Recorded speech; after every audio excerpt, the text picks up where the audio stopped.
Good afternoon, my conscious co-creators. Welcome to another edition of the Conscious Consultant Hour, Awakening Humanity. I am very, very pleased that you are all here with me today. We've got another wonderful show in store for you with an excellent guest, and I will bring her on in just a moment.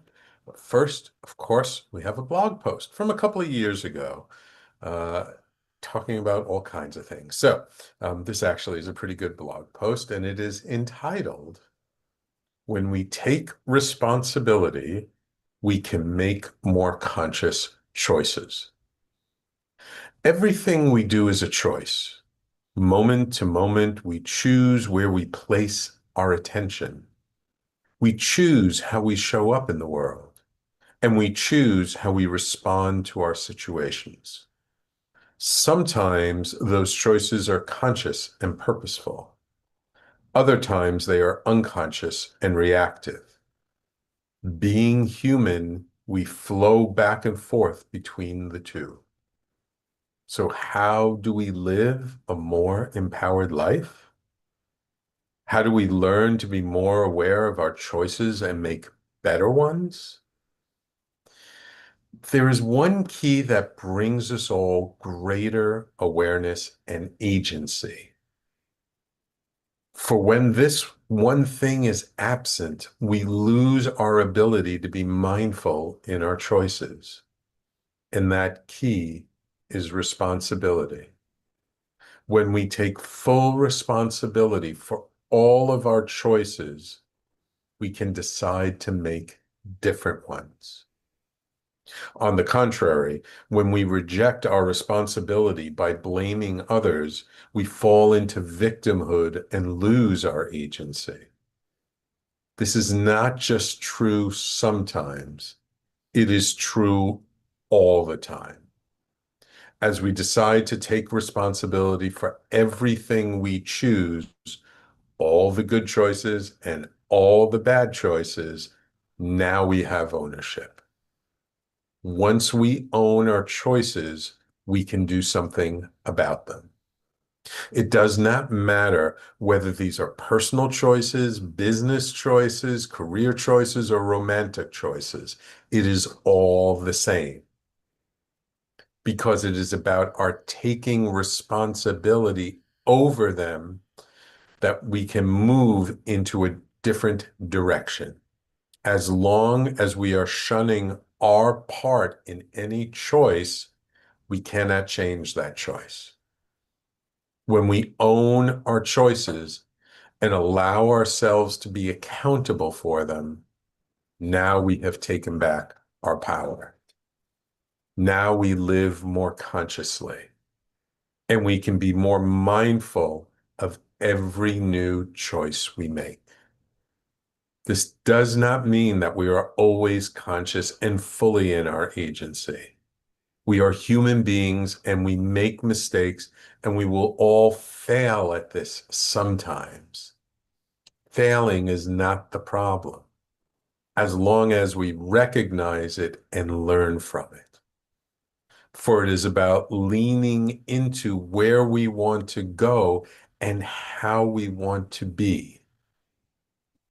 The more focus we, the more we focus on taking responsibility for our lives, the more we will.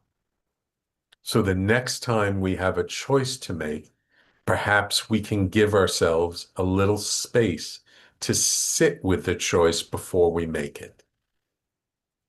By taking the time to breathe and truly feel how this next choice will impact the situation, and being even more aware that this choice can be completely different from any choice we have ever made before. The choice is ours. So where in your own life have you not been conscious about your choices? This is this is so funny. This is a very timely blog post for me. Um, and these blog posts, I wrote them a couple of years ago. I'm just kind of taking them in order. I don't cherry pick. I don't plan and choose. But I just had a conversation last night with my wife. I recently joined a networking group. Um, and the conditions under which I joined it, I realized last night, I was kind of sitting with it yesterday, kind of feeling a little disappointed in the group. But it was one of these sort of high pressure situations. The gentleman who I spoke to, he was like, if you want to get it at this discounted price, you got to sign up now. I reward people taking action and blah, blah, blah. And, I've heard all that stuff before and I knew it. And I say to people all the time, the best thing you can ever say to anybody when they're trying to push you to make a choice is I need to sleep on it. I need to sleep on it. And I mean, I did. I did take a day, but I felt pressured and it was really good. And he was a really good salesman and talking about um, this group and everything. But it was expensive. It was more than I really have paid for any networking group in the past. Um, but I moved forward with it. And I kind of now, after being in the group a little over a month, I kind of regret that decision. It has not paid for itself. I've not gotten any new clients out of it. I've made a couple of good connections that might lead to something someday. But looking back on it last night, I realized that, the fact that he was pushing so hard, the fact that he was like, if you want the discount, you got to sign up now and this and that and all these things, it should have been a red flag for me because when I've engaged with people in the past and they've pushed really hard to make a decision quickly, it was always not always, but vast majority of the time, it was a decision I regretted later. And so I realized this was no different. However, in order to make a different choice, I realized I have to own it. I can't blame him. I can't make it his fault. I totally had choice at the time. I did not have to agree to it. I did not have to, send in the payment. I did not have to move forward on it, but I did. And that was my choice. And I have to own that. And, at the time I wrote this, I was looking at other people and I was looking how other people were not really taking responsibility for their actions. And it's something I often talk about with people that if we really want to be empowered and we really want to have power over our lives, we need to take responsibility for everything. And they may say, oh, but this person screwed me out of this or that. And it's like, yeah, maybe they did, but it was your choice to work with this person. And again, let me, one big exclusion, this all excludes abuse. Okay. There's absolutely no excuse for abuse. And if you have ever found yourself in an abusive relationship, I'm not saying to take responsibility for the abuse. Absolutely not. However, what was it about that person that attracted you to them? When I hear people talking about, oh, I seem to always end up dating the same guy. I was like, well, who chose to date those people?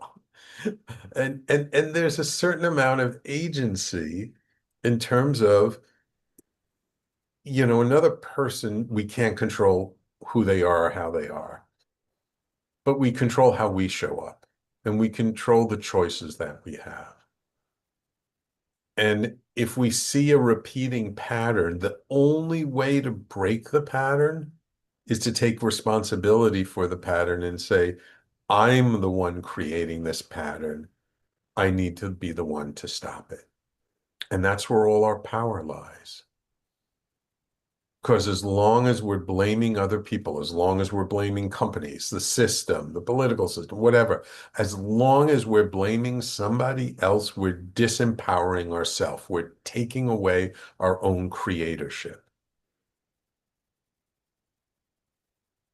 And so, this blog post is really about owning our power and not letting any situation or any other individual or circumstance in our life dictate what our life is going to be like. And look, I get it. When people do us wrong, it's hard to take responsibility. When we act in good faith and the other person doesn't act in good faith, it's a little hard to take responsibility for that.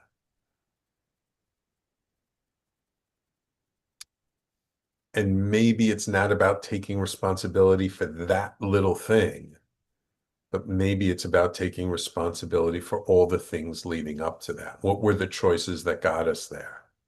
Now, I've often talked about on the show, I'd been involved with real estate many years ago, and I lost a ton of money in this project that I got involved with.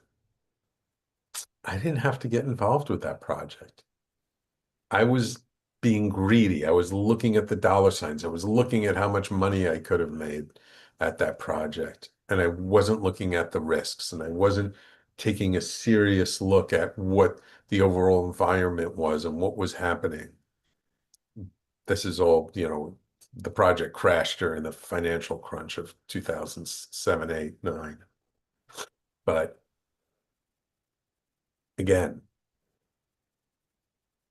by me taking agency over those choices, then I have the ability to make a different choice next time. Does it mean I won't make mistakes? Does it mean I'll always make a different choice? Not necessarily, because we do have these unconscious patterns. We do have these things that kind of run us when we're unaware.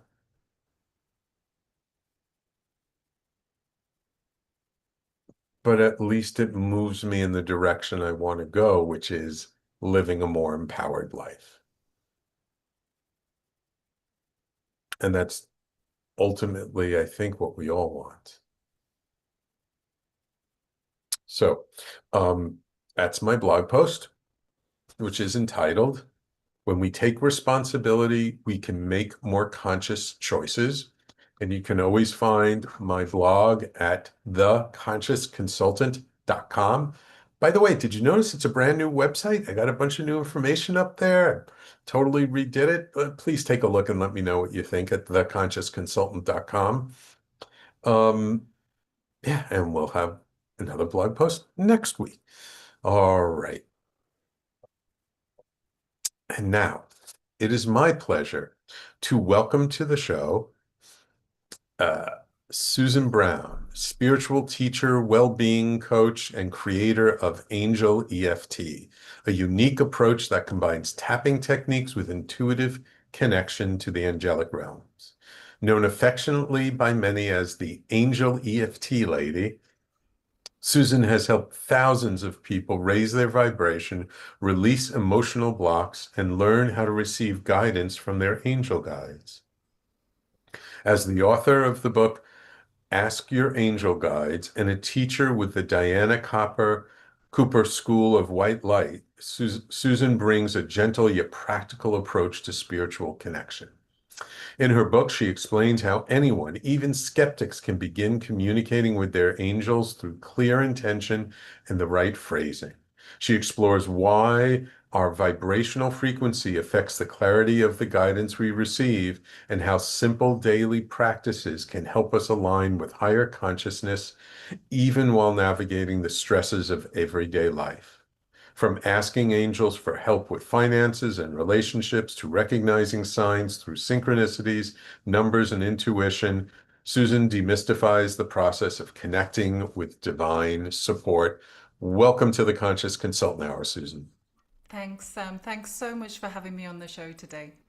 You're so welcome. You're so welcome. So Susan, I'm curious.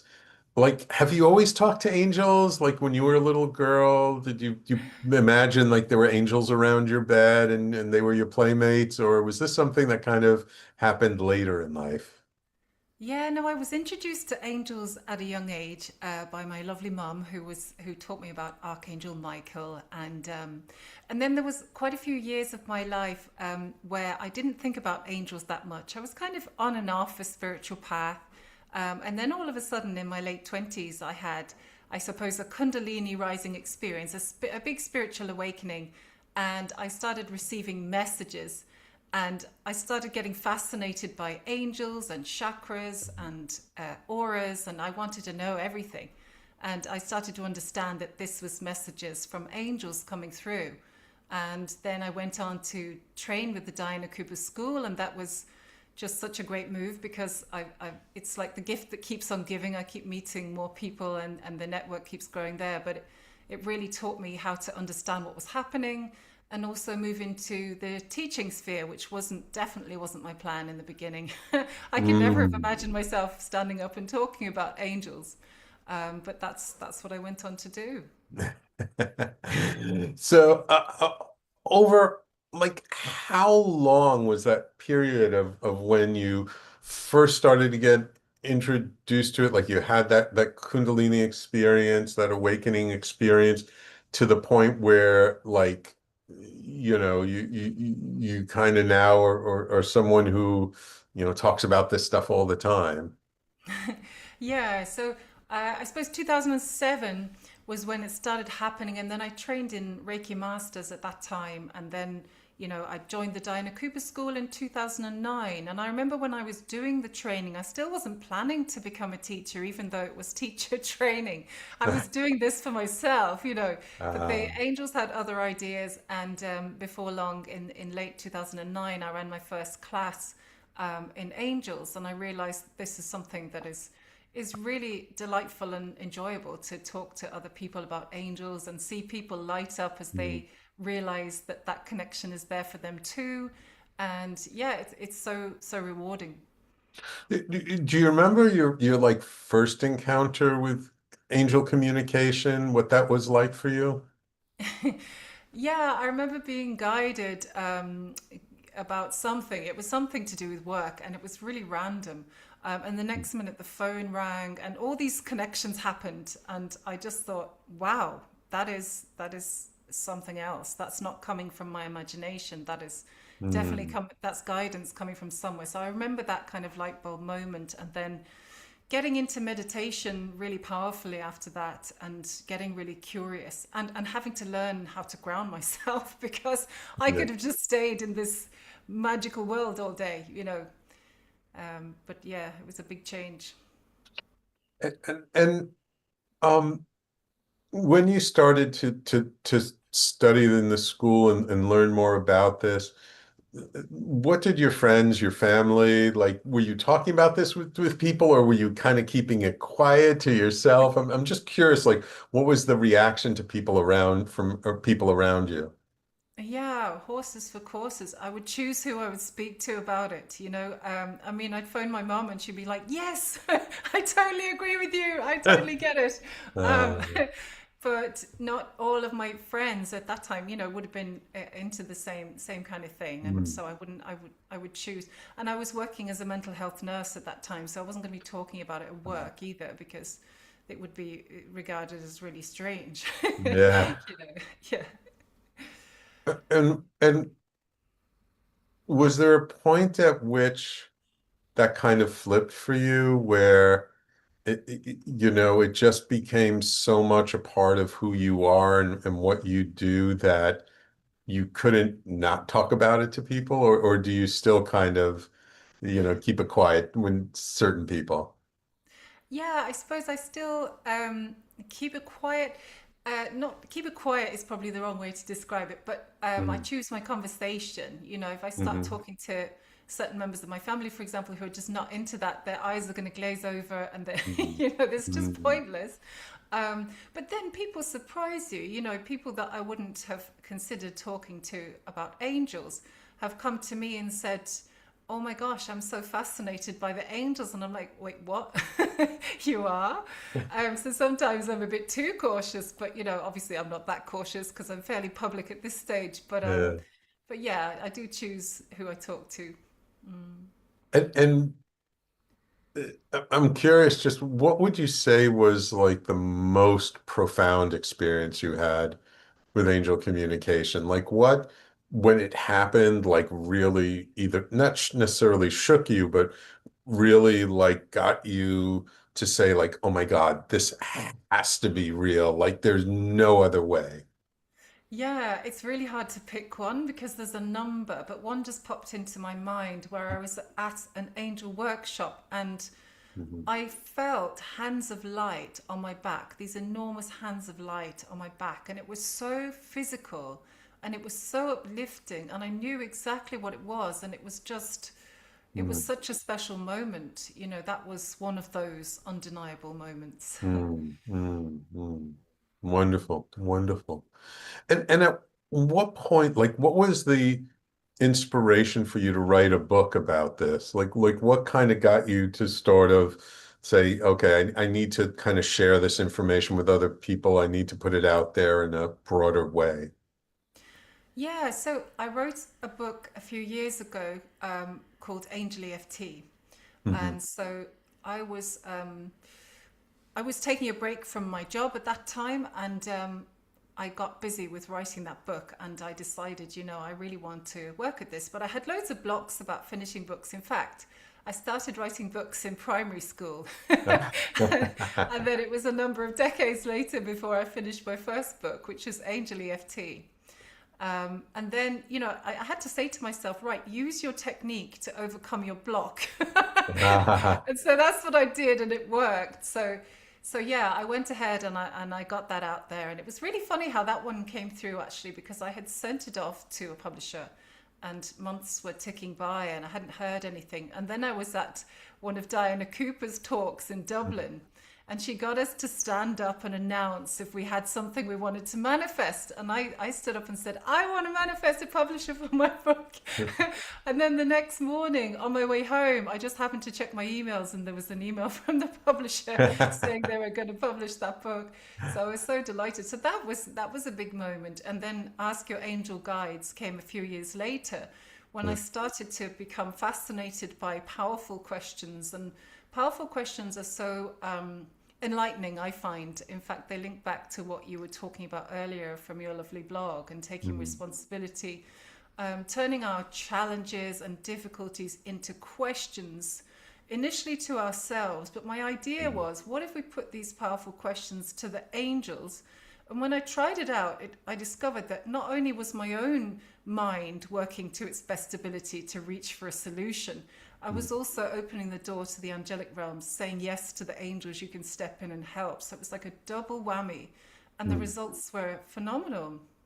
Mm, wonderful, wonderful. So just really briefly, what is Angel EFT? I just because that's kind of what you're best known for. I'm just for our audience, let's just give them a little encapsulation of what that is. Yeah, so EFT stands for Emotional Freedom Techniques, and it looks a little bit like this. It's like tapping on energy meridian endpoints at different Mhm. parts of the body. A lot of it's on the face and here in the collarbones. And it's a really enlightening, relaxing, and uplifting technique that changed my life, as well as working with the angels. And I began to get fascinated to see, what if the angels were to join us in EFT, Mm, and we could do EFT with the angels. So I started trying it out. And then I put a YouTube video out, and started, posting videos just to share my idea. And then I wrote the book. But yeah, mm, so it's tapping on energy meridian endpoints, and we can focus on a problem. And most of us in the manifesting circles are like, we don't want to focus on the problem. That's right. wrong. But actually, when we're tapping, it's okay to name the problem, because it's a bit like flushing it out of the system. So say Ah, if you're really upset about something, you can go around the points and talk about what you're upset about, and it has the effect of kind of cleansing it out of you, because it helps energy to flow better. But when you ask the angels to come in as well, you've got a whole new dimension coming in, and a whole new level of support that can work mm, through you. And you can do it in lots of different ways. So even just asking the angels to come and join you, while you're tapping, you can imagine that they're working through your fingertips as you're tapping around the points. Mm, Um, or you can address the angels at the start. I usually like to encourage people to have the palms upward facing, close their eyes like a little meditation and say, angels, I want to work on this, or I want some help with this, guidance, I want to overcome this problem, and then go around the points, just again visualizing that the angels are working mm, with you. mm. So obviously your first book, Angel EFT, you wanted to get out about this technique. But what made you want to put out this book about Ask Your Angel Guides? Like why that particular topic for the second book? Mhm. Yeah, well, it started as an experiment, using the powerful questions and bringing the angels in. I thought, I'm going to try this out for myself. And my guidance was to get a notebook and to start writing down the answers I was receiving. So Mm. I had a little bit of resistance because my handwriting is awful. But anyway, I did I did get the notebook and I started writing down the questions. So if I thought of a problem or something I wanted help with or to manifest, I would turn it into a question, but I would address it to the angels. So, for example, angels, how do I help myself with this issue? Or angels, what's one thing I could do to help towards this situation?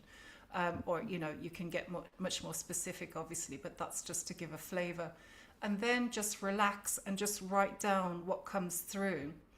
So I started doing this and I started thinking of all the topics that were interesting to me, and then thinking about the topics that lots of my clients have come to me with over the years, and applying them to different issues that come up, kind of common issues for people. And it started developing into a book. And I thought, well, write a book that you would like to read, that you would Mm. find helpful, because often we have so many tools and skills, but we might forget to use them, when the Right. moment comes. So I thought, write this with myself in mind. And then as it went on, I thought this could help other people too. So that's Mm. kind of how it developed. And I was really, really pleased with the results. And people keep coming back to me and saying it's like a vibrational elevator. They just open it Mm. up at a page sometimes and it lifts them up. So Mm. that was really, that's the best compliment I could ever get. That would be my highest intention. No, nice, nice. I heard a report once or survey that at least in the United States, they said that like 80% of the people actually believe in angels. But Wow. believing in angels and actually talking to them are always two different things. Yeah. I'm just curious, like in your classes and working with people, when you found people a little resistant to the idea of talking and working with their angels, what has the resistance been for people?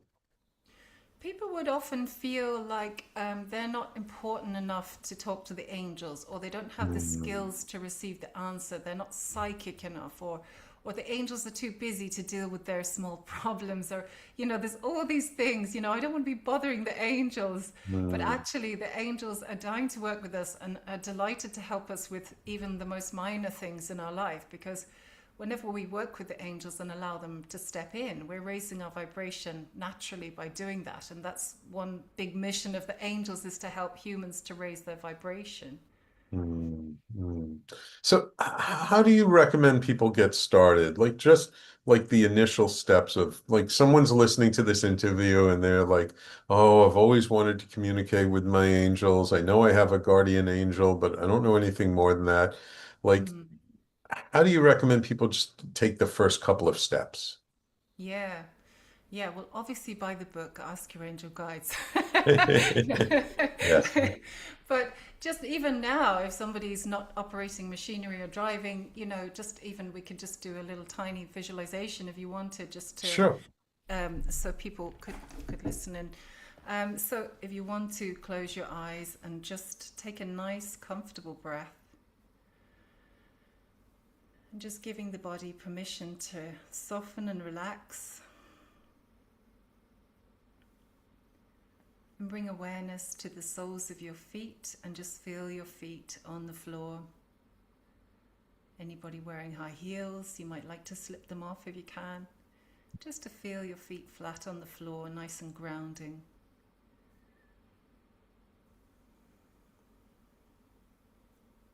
And then when you breathe in, imagine that you're breathing in a golden light.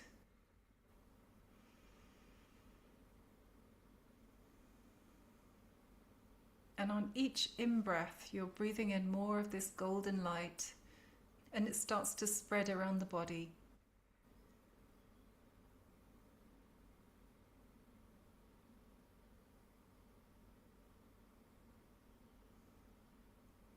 And just in your mind, you can ask Archangel Michael to come to your side, and just trust that Archangel Michael will always come to your side straight away when you ask.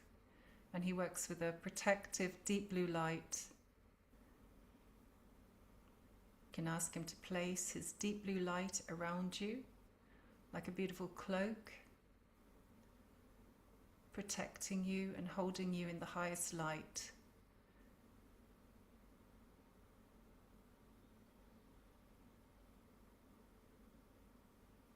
And then you can ask in your mind your guardian angel to step closer.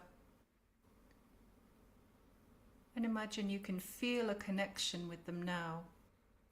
And just be open to that without worrying how that might show up or not.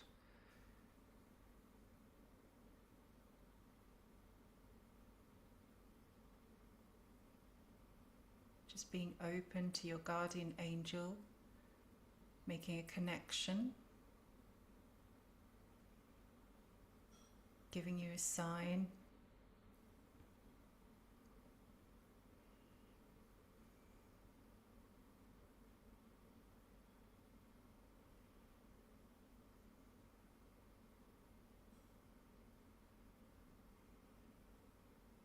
And just notice in your mind's eye if there are any colours that you associate with your guardian angel, if any colours come into your mind, and don't worry if they don't.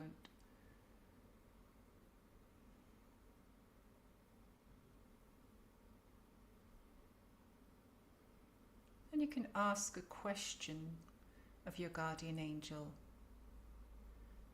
It could be just, what do I need to know today? What would help me to know today?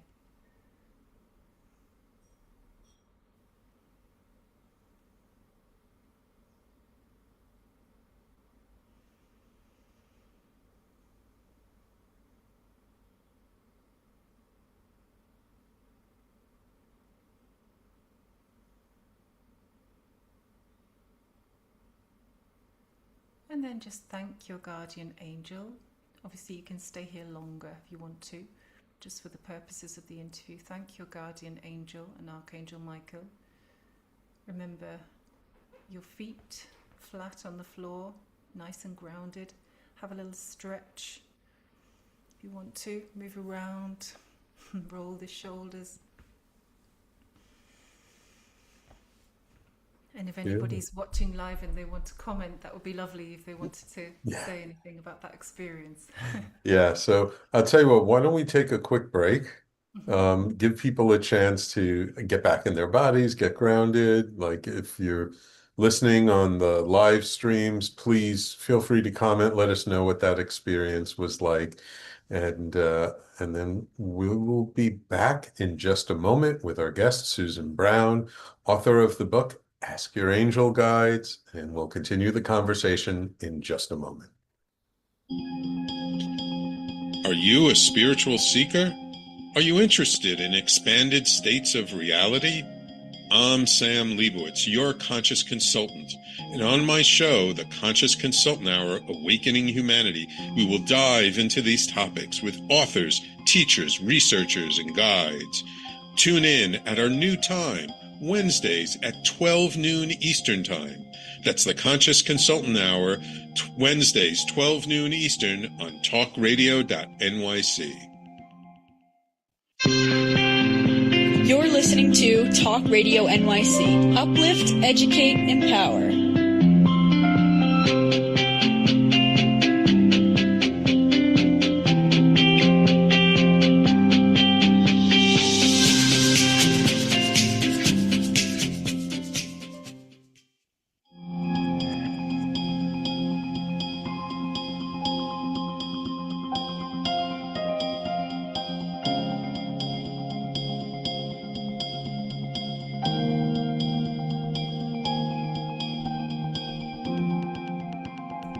And welcome back to the Conscious Consultant Hour, Awakening Humanity. We're speaking this hour with Susan Browne, author of the book Ask Your Angel Guides. Hope you all had a minute to ground and to reflect upon that wonderful meditation, that experience that Susan took us through. Um, so Susan, you mentioned something before about people saying, "Oh, well, I don't know if the angels can bother with my little things or this or my relationship or whatever, different kinds of situations." What do you find? And I'm trying to figure out how to ask this the right way, but what do the angels want to help us with? Mm. They want to help us with everything and anything. A lot of people know about the parking angels, right? Yes. They're a thing, you know? Yeah. And they're a great way in because people who try that out and they go, oh my goodness, this works. Um, the angels want to help us with the small things as well as the big things because it helps to raise our vibration. If you find the parking spot and you smile because Mm, you ask the angels, then probably the next person you meet, they're going to feel your light expanded because your vibration is high. mm, So that's why, they'll help us with the big things and the small things. And so I think we should ask them for everything and anything. It's not that they want to mm, learn our life lessons for us or take away any kind of adversity or challenge, because that's why we came here. We came to Earth at this time to learn the big lessons. If you were to go out in the cosmos right now and meet other souls and they say, oh, where are you from? I'm on Earth right now. They're like, wow. mm. Because it's just such a huge experience, it's like the Yeah. major challenge. And we've come here for the learning. So the angels don't want us to not have any lessons, but they want to help us to learn the lessons, and not keep repeating the same mistakes over and over. So Mm, many of us, and definitely me included, have so many lessons, that we're repeating because we didn't get it the first time, or we think we've graduated, and there it is again. mm, So the angels want to help us with that, so that we can really shine our light and help others. mm. What's the most profound or like the biggest experience you've had with asking an angel for help? Again, there's so many. I could write a book on those, but Right. I remember, in recent years, I had some trouble with my knee, and Mm, I was even, I came back from Germany through the airport in a wheelchair, and I had like a stick for a while and this sort of thing, and the healing seemed to take forever, and mm, I was doing a lot, and I was getting loads of wonderful help from people, but it was taking a long time, and I was getting a bit down and fed up by it. I was feeling a bit disabled, and I said to the angels one day, and I wasn't in a very good space, but I kind of said, angels, I need something now. Um, and the next thing, um, my husband rang and he said, there's a man coming to buy something at the bottom of the garden. This kind of thing happens a lot at my house. There's a man coming to buy something at the bottom of the garden. So anyway, this man arrives, and I'm showing him the bottom of the garden, and he's talking away, and he's talking about how he healed himself. He had this back trouble, and he was telling me this story, and I wasn't saying a word. I was just listening. And then as he was talking, these rainbows appeared behind him. And he started talking about dietary changes he'd made. And what was really funny is that morning I'd gone to the supermarket and I was buying bread and mm, some spelt bread, spelt flour mhm, is like way better for us. Some spelt bread jumped off the shelf in front of me. And this was after I'd asked the angels. And I put it back, ignored it, thinking that could have been a sign, but I'm not buying spelt bread right now. Um, but he started talking about spelt. It was really funny. And he gave me some other really good advice, and helped me to heal my knee. So that mm, was just a wow moment, and especially the way he was talking and all these rainbows appeared behind him. It was just mm, really, really magical. So they really do come in when we ask them, and that was one that stands out. But there's been loads other ones, like asking the angels for something or a sign and being told turn on the radio, and then for the next hour there's three songs come on with my name in, and this kind of thing. There's been lots of cool things like that. Yeah. Wow. Wow. Just, do you teach classes about this? Are you teaching people how to communicate with their angels? I do, yeah. I teach some live classes. So we have a lovely festival locally here coming Mm, up in May in Ballybunion. It's called the Moya mm, Festival. So I'll be teaching one there. And I also do lots of online classes and they're recorded. So there's a whole library of recorded classes as well. mm, And they're all about an hour long. And mm. I cover lots of different topics in those with the angels. And I'm just curious of people who come to you. I'm assuming people come to you and ask you for angel healing and guidance and things like that. Do you have any particular story to relate of someone who came to you with a very maybe challenging issue and the angels came and made it all better? Yeah, there's loads of those. Yeah. Yeah, one is popping into my mind of a young artist who was working in a job she really didn't appreciate, and she felt really trapped. She really wanted to go into her art, Mm, and we did lots of Angel EFT together. And she contacted me one time and said she was opening up her own studio and had left her work and this kind of thing. And she was really thriving. She's been in touch since, and she's doing really, really well. uh, But yeah, there's been lots of experiences like that of clients having breakthroughs, and that was through working with the angels and Angel EFT. no. Mm. And in your perspective, is it okay to ask angels for something very materialistic? I guess like she did, like, a different career, more money, a bigger house, or, sometimes people kind of feel like, oh no, like that's, taking advantage of them. I shouldn't ask for, monetary or material things of the angels. Yeah, no, it's absolutely fine. I mean, the angels will step back if we ask for anything that's not within alignment or not for our highest good. Hmm. So it's no problem to ask. And it's usually where we're coming from as well. Like the angels totally get that we sometimes need financial assistance, or, Hmm. it'd benefit us to have more money. We could live a more comfortable life. We'd be less stressed. We'd be in a higher vibration. If we're asking because we want some money to show off or better Hmm. someone else, then we're coming from an ego place. And usually the angels would just step back with that, or they might show us something, that we can learn from. But yeah, I think it's fine. People have that hang up about asking angels for things like money or job, a new job, but it's no problem. Yeah.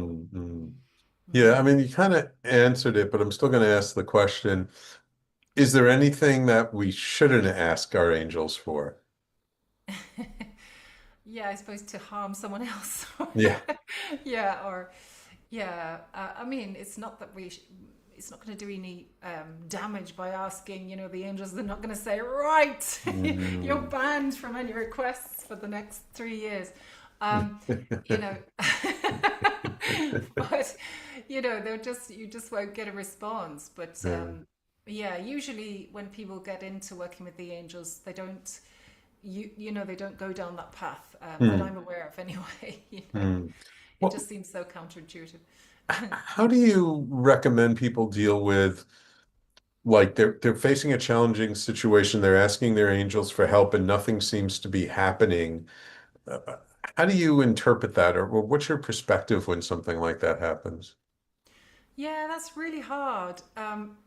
If we're asking and it feels like nothing is happening, it can be really challenging. And I understand that it's a soul lesson, it's something that we have to learn, and that the Hmm. angels can't always step in because there are certain things that we have to figure out. I mean, they can help us figure stuff out and that sort of thing. But yeah, if it feels like they're not kind of stepping in, we have to think around the box, outside the box, don't we? Like, well, what else can I try? And maybe if I ask my questions differently, like angels, what is something that would help me around this? What else do I Hmm. need to know around this? So, using back to the questions again, ask your angel guide showed you how to come at things a different way, and use questions to get more insight, because it can be frustrating if somebody feels like they've been asking the angels for something forever and it's not happening.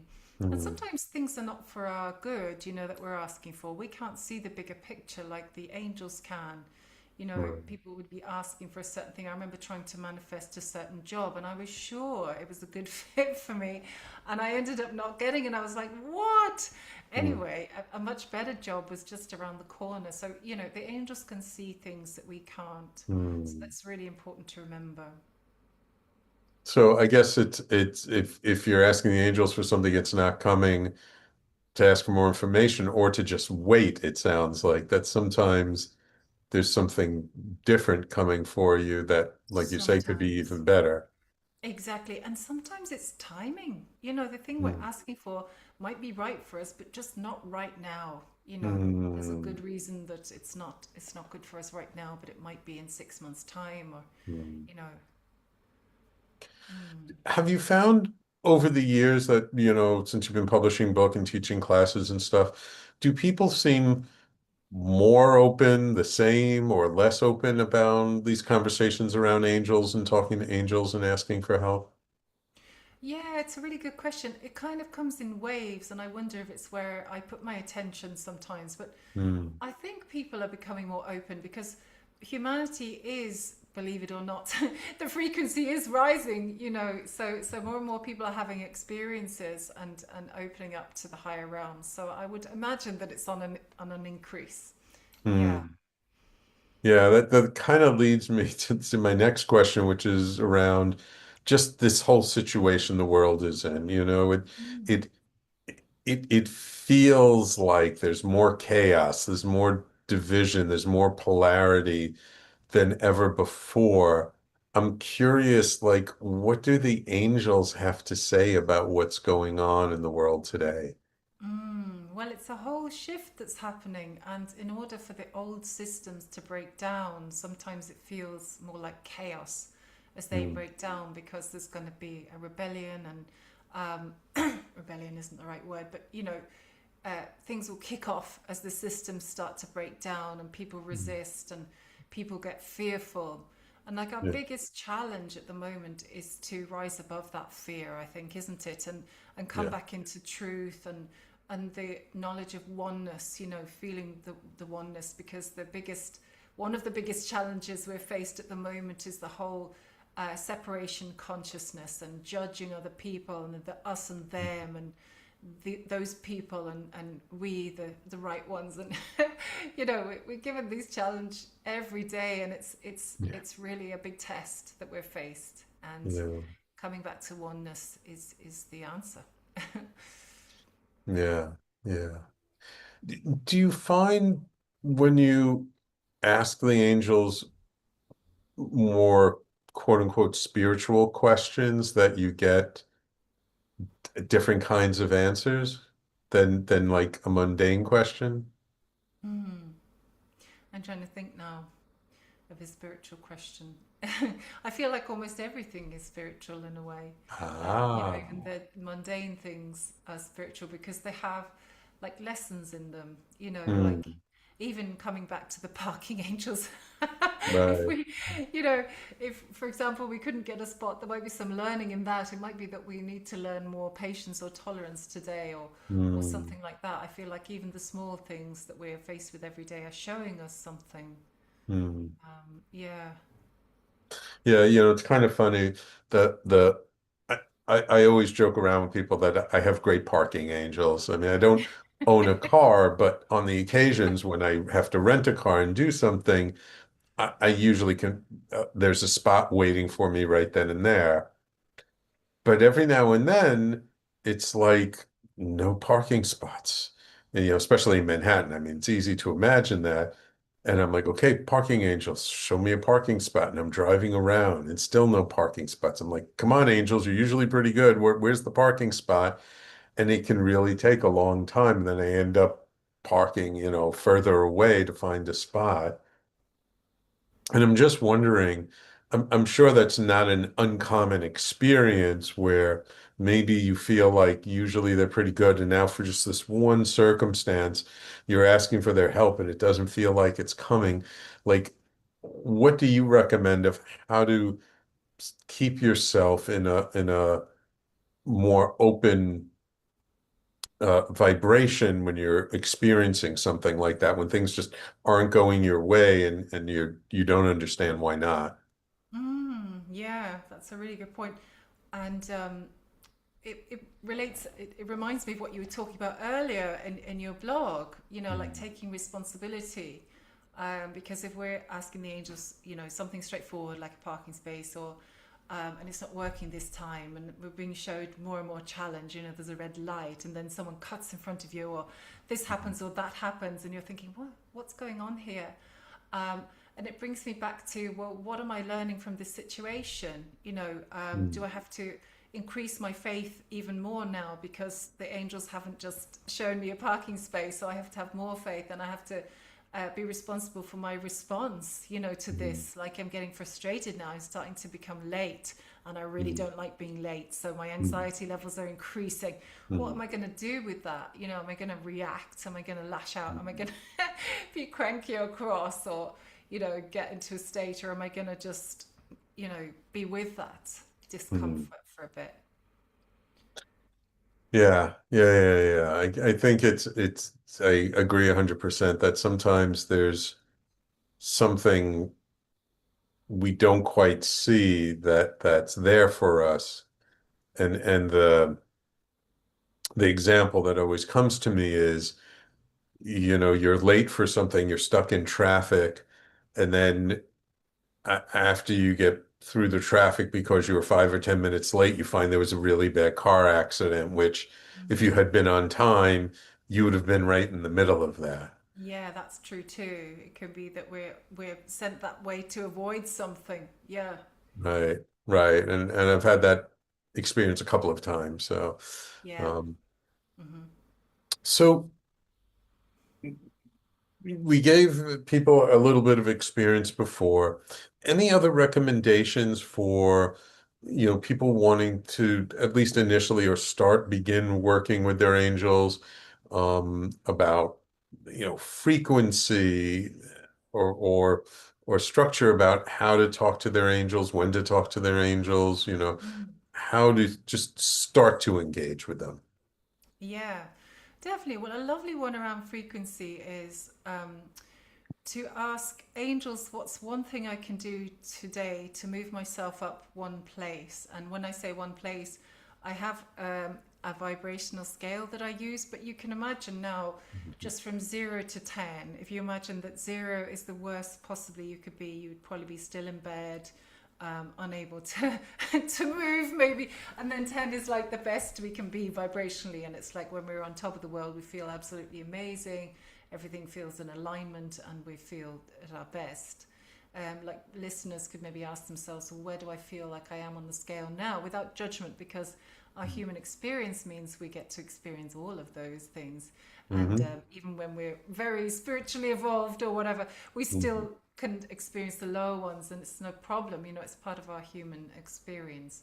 It's Hmm. how we respond to it. So asking yourself now, um, where you feel you are on the scale, and just intuitively tuning into where you feel you are, and Hmm. then asking in your mind or out loud or writing it down, angels, what's one thing I can do today to move myself up one place on the scale?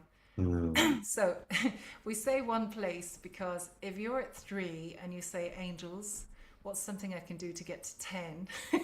it's a bit it's a bit more of a stretch, and we Yeah. might feel a bit tense to, "Well, it's impossible, I couldn't possibly," so it's easier to ask about one place, Hmm.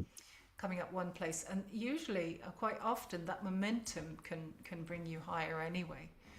Yeah. But it's a lovely, powerful question to use to bring the angels in, and you're asking them that question, which opens the door, because the angels can't just come barging into our life and say, "Oh well, Sam looks like he needs a hand. I'm just going to pop in there and fix this for him." Sam has to ask the angels. Hmm. We have to ask them every time. So that's really important to remember as well. If you don't ask, you can't receive their help. Yeah. It's really interesting. I've heard people say that before as well, that the angels can't intercede unless we ask. Why is that? Why do we have to ask all the time?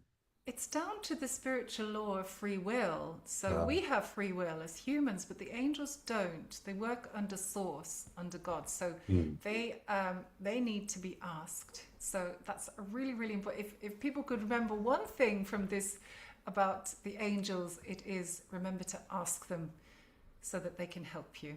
mm, Yeah, I think that's probably the biggest lesson because when you're not used to it, you don't think of it until something happens. One last question. I'm curious with all the years that you've been working with the angels and all the things that you do with your books and your oracle deck, are there still aspects of life that are challenging for you, or is it just like whenever there's a challenge, it's like, well, angels, I'm calling on you to help me with this, and that's it, and you're done with it. Oh, I think I definitely still have challenges. Yeah, for sure. I mean, I think once we're in these human bodies, in these skins, in these bodies, we're still going to have challenges no matter how many skills and tools we have. So definitely. And like I said, I wrote the book to remind myself. Mm, Yeah. So absolutely. But when we have all these skills and tools, we have things we can turn to no matter what's going on. yeah. Beautiful, beautiful. Well, Susan, thank you so much for taking the time out of your schedule for coming on my show. If, Thank you if for having me. people want to learn more about you, find out more about you, where can they go? What's your website? Yeah, so the website has all the links to like the social media pages and to the books. It's Hmm. angeleft.com. So that's the word angel and EFT.com. So that's the best place to go. And I'm quite, I have a Facebook and Instagram and YouTube channel. So if you type in Susan Browne, Angel EFT on YouTube, you'll find me as well. And my most recent book is called Ask Your Angel Guides, and that's very widely available. So it should come up if they do a search Yeah, for and it. we'll include a link to Ask Your Angel Guides in the show notes. So, Thank you. all right. Well, Susan, thank you so much. I wish you all Thank the you so best. much. And hopefully my angels and your angels were playing and having fun with each other while we're doing this show. And I'm this show certain of it. and this show is a great reminder to me to remember to ask because I often forget to ask for help. So thank you. Fabulous. Thanks so much, Sam. You're so welcome. And of course, thank you, my loyal listeners, for tuning in each week. Without you, there is no show. And don't forget, if you did miss any part of today's show, you can always catch the replay on talkradio.nyc and all over social media and all your favorite podcasting apps. Thank you for tuning in. Take care. We will talk to you all next week.